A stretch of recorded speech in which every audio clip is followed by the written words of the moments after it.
Sorry. Do you apologize too So much? sorry. Do you struggle asking for help? I'm just so sorry. Other people Do have you tell bigger yourself, problems. other people have bigger problems?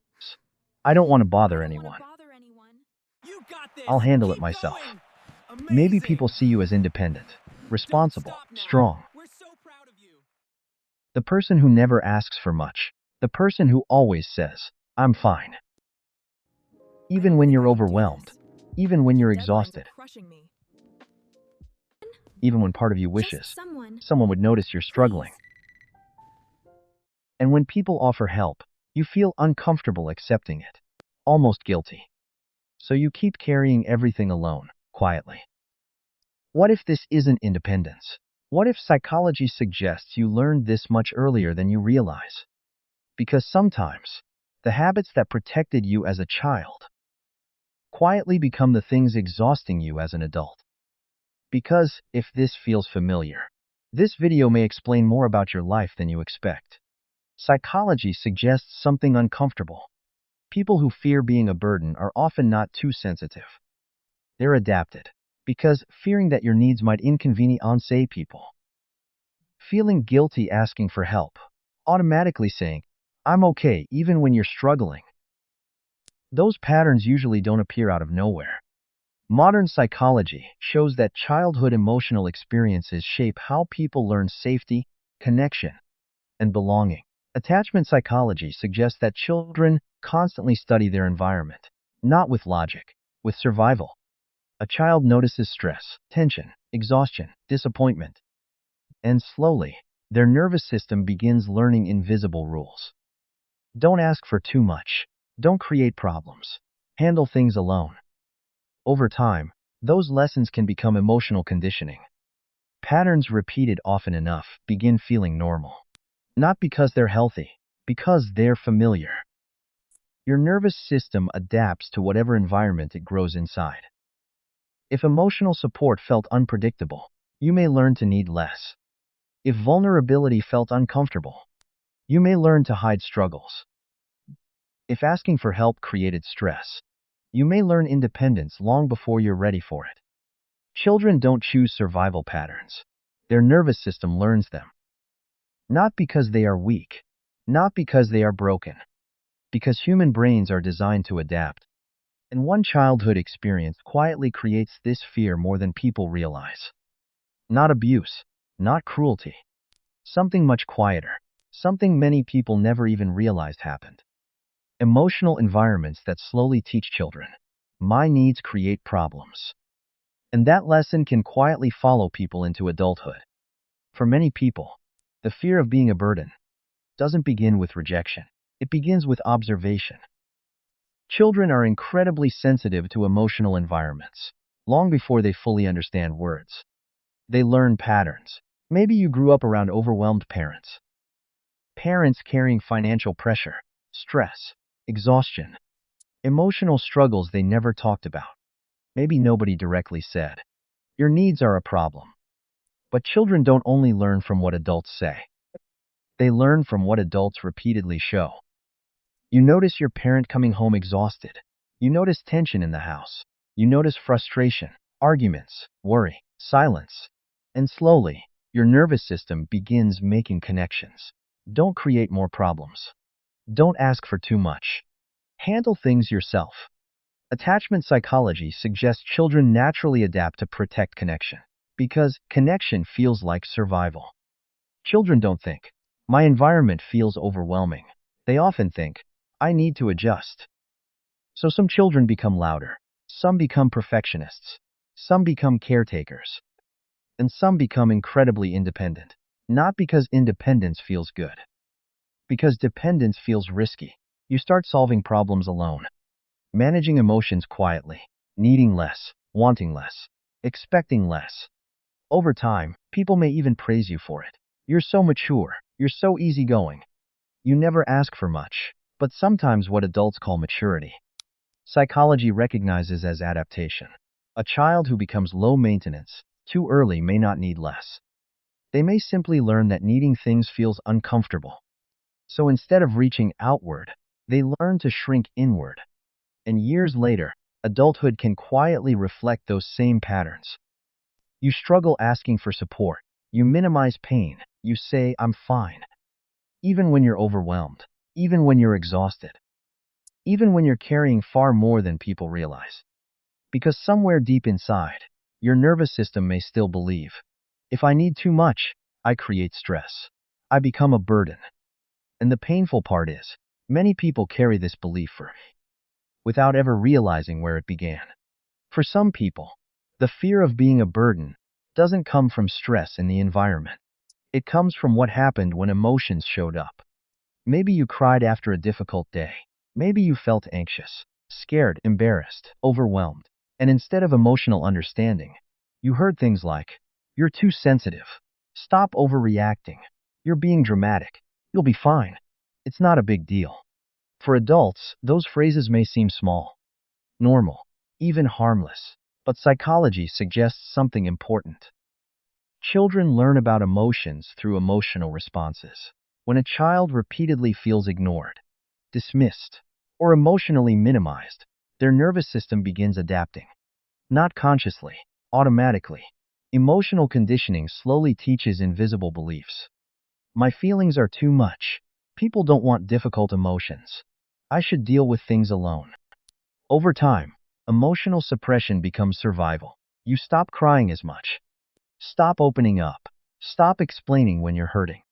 Not because pain disappears, because vulnerability starts feeling unsafe. Attachment psychology shows that children naturally move toward connection. But when emotional expression repeatedly feels uncomfortable, many children begin hiding emotional needs to preserve safety. And eventually, something painful can happen. You become the person who says, I'm okay. Even when you're not, you become the person who listens to everyone else's struggles. But struggles talking about your own. You become the person who minimizes pain, downplays stress, carries emotional weight privately. Not because you don't have needs, not because you don't feel deeply, because somewhere long ago, your nervous system quietly learned. My emotions inconvenience people. My struggles create pressure. My feelings make me a burden. And when that belief follows someone into adulthood, they don't just hide pain from others. They start hiding it from themselves. At first, people often admire it. Your independence, your responsibility, your ability to carry difficult things without asking for help. People may describe you as strong, reliable, capable. The person who always finds a way. The person who handles everything. The person who never needs much from anyone. And for a long time, you may even feel proud of that, because surviving alone starts feeling like proof that you're doing life correctly. But psychology suggests something important. Independence can become armor, especially when a nervous system learns early that needing people feels uncomfortable. Hyperindependence isn't simply enjoying being alone. It's feeling safer alone. Safer handling problems privately. Safer carrying stress silently. Safer struggling by yourself. Even when support exists. Even when people genuinely care. You still hear something inside saying, don't bother people. Handle it yourself. You should be able to do this alone. So you carry more stress, responsibilities, emotional pain, exhaustion. You become highly capable, but quietly overwhelmed. You become dependable, but secretly tired. You become the person everyone relies on, but rarely the person who feels safe relying on others. Attachment psychology suggests humans are wired for connection, support, co-regulation, safety through healthy relationships. But when emotional survival teaches self-reliance too early, independence can slowly become emotional isolation. You stop asking for help. You stop sharing struggles. You stop letting people see difficult parts of your life. And over time, people may even stop offering support. Not because they don't care, because you appear like someone who doesn't need it. The painful part is, many hyper-independent people deeply want connection. They want support, comfort, safety, understanding. But receiving care can feel strangely uncomfortable, almost guilty, almost unsafe, because your nervous system learned something years ago. Needing people creates problems. Need less. Carry more. So you keep carrying, and carrying, and carrying, until strength quietly becomes exhaustion, and survival quietly becomes loneliness. For many people who fear being a burden, survival slowly turns into people-pleasing. Not because you're fake, not because you're weak, because somewhere deep inside, your nervous system learns something important. Keeping people comfortable keeps me safe. So without realizing it, you start watching everything. Tone of voice, facial expressions, energy shifts, silence. You notice when someone seems disappointed. You notice when someone feels stressed. You notice tension before other people even recognize it. And slowly, you begin adjusting yourself around other people's emotions. You apologize too quickly, say yes automatically, avoid conflict, over-explain small decisions, carry emotional irresponsibility that doesn't belong to you. You become the easy person, the understanding person, the dependable person, the person who says, "It's okay, don't worry about me, whatever works for you." Even when something hurts, even when you're overwhelmed, even when part of you quietly wants something different. Psychology suggests people-pleasing is often not about kindness, it's about safety. Emotional conditioning can teach children that approval creates security. Disappointment feels dangerous. Conflict feels uncomfortable. Needing too much feels risky. So your nervous system learns. Keep people happy. Don't become difficult. Don't create stress. The painful part is, over time, you can become incredibly skilled at taking care of everyone else, while quietly abandoning yourself. Your needs become harder to hear. Your limits become harder to protect. Your exhaustion becomes invisible. And eventually, you may wake up one day feeling something difficult to explain. Not angry, not broken, just tired. Tired of carrying emotional responsibility for everyone. Tired of trying not to disappoint people. Tired of believing your value depends on making life easier for everyone else. Because survival patterns can protect connection, but they can also slowly erase you. One of the most painful hidden costs of fearing you're a burden is loneliness. Not the obvious kind, not always physical isolation, something quieter, harder to explain. You can have friends, relationships, a successful career, people who care about you, people around you every day, and still quietly feel alone. Because loneliness isn't only about being around people. Sometimes it's about feeling unseen. When you spend years hiding stress, minimizing pain, saying, "I'm okay," when you're not, people learn the version of you that feels safest to show. The capable version, the calm version, the reliable version, the person who handles everything. But your fears, your struggles, your exhaustion stay hidden. Attachment psychology suggests emotional safety develops when people feel accepted fully, not only for strengths, but also for needs, for vulnerability, for difficult emotions. But when your nervous system learns to hide, needs to preserve connection, something painful can happen. People stay connected to the version of you that survives, not the version of you that's hurting. And over time, you may begin feeling emotionally invisible. People appreciate you, depend on you, respect you, but don't fully know you. Not because they don't care, because you've spent years protecting them from seeing difficult parts of you. The painful truth is, many people who fear becoming a burden secretly carry one overwhelming feeling. Nobody really knows me. And carrying life alone for too long can create a loneliness that success cannot fix. Achievement cannot fix. Even love struggles to fix. Because what your nervous system quietly longs for isn't perfection. It isn't approval. It isn't proving you're strong. It's emotional safety. The feeling that someone could finally see the whole version of you and stay. But this is the part many people never hear. Your fear of being a burden wasn't weakness. It wasn't neediness. It wasn't proof that you were too sensitive. Psychology suggests something much more compassionate. You adapted. Your nervous system learned patterns that once helped you survive. If asking for help felt uncomfortable, you learned independence. If emotions felt dismissed, you learned to stay quiet. If stress existed around you, you learned to take up less space.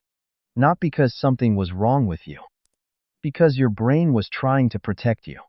Children adapt brilliantly. That's what human nervous systems are designed to do.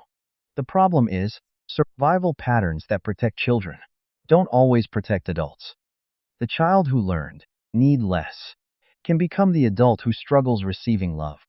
The child who learned, handle it yourself, can become the adult carrying everything alone. The child who learned, don't create stress, can become the adult who feels guilty for having normal human needs. But, understanding this changes something important. You stop asking, what's wrong with me? And start asking, what happened that taught me this? That shift matters. Because shame keeps people trapped. Understanding creates healing. And healing doesn't mean blaming parents. Many parents carried struggles they never learned how to handle themselves. Healing means understanding yourself clearly enough. That old survival patterns no longer control your future. You don't have to earn care. You don't have to disappear to deserve connection. You don't have to become smaller to be loved. Because needing support doesn't make you difficult. It makes you human. And human beings were never designed to carry life alone. Understanding where these patterns come from matters. But awareness alone doesn't create healing. Because healing isn't only learning why you became this way. It's slowly teaching your nervous system something new. That needing support can be safe. That taking up space can be safe. That having needs doesn't make you a burden. And healing often starts smaller than people expect. The first step. Notice burden language.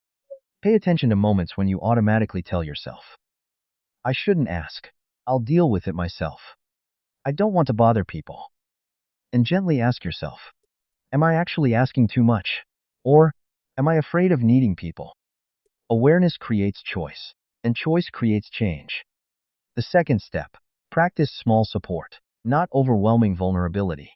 Not telling your entire life story overnight. Something smaller, safer, human. Try saying, can you help me with this? I'm having a difficult day. I could use support right now. For nervous systems that learned independence early, receiving help can feel uncomfortable at first. That's okay. Healing often feels unfamiliar before it feels safe. The third step, build emotionally safe relationships. Psychology shows that healing happens through connection.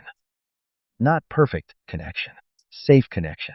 Look for people who offer consistency, emotional availability, patience, safety. People who don't punish vulnerability. People who don't make your emotions feel inconvenient. And most importantly, start practicing, giving yourself the compassion you automatically give everyone else. Because healing doesn't mean becoming dependent.